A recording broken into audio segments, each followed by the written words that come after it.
Okay, in this video we're going to take apart a we're going to take apart an iPhone.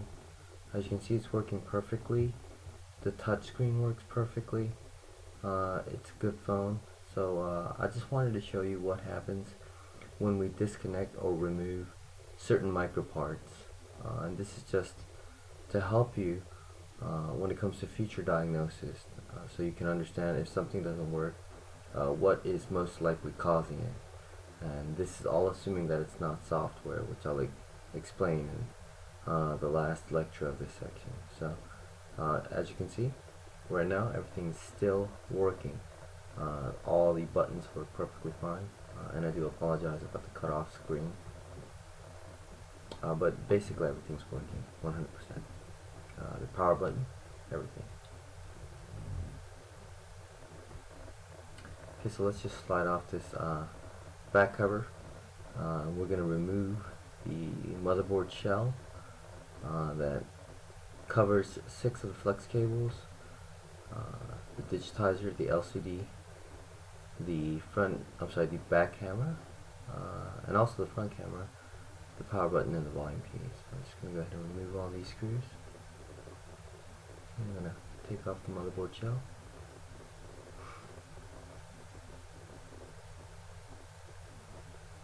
Okay, so we're going to start by removing the digitizer flex cable. Okay.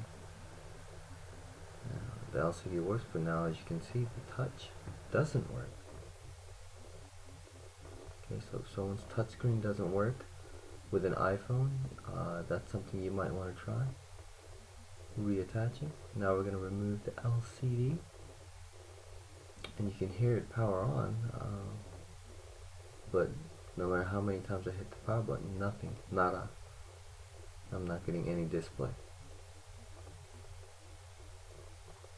Okay, so I'm going to go ahead and reconnect the LCD, which is the one on the right, by the way, and then the digitizer.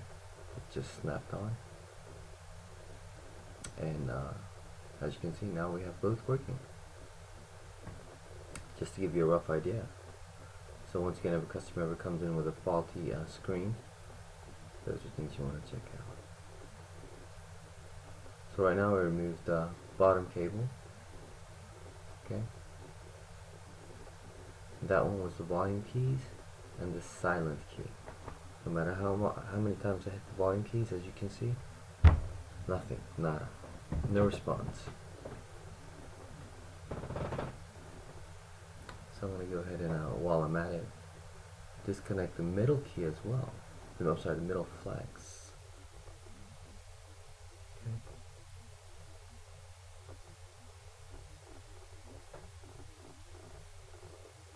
That was the power button. So no matter how many times I hit the power button, I'm not getting anything. So let's just go ahead and reconnect those two. I'm going to reconnect the power button and the volume keys. And now the power button's working again. And so is the volume keys, as well as the silent button. And then we're going to disconnect the top flex, which is responsible for the front camera. And we're going to try the camera out, and surely enough, it's frozen. Nothing.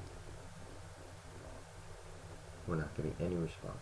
It's just frozen black, no camera, no matter what I do to it.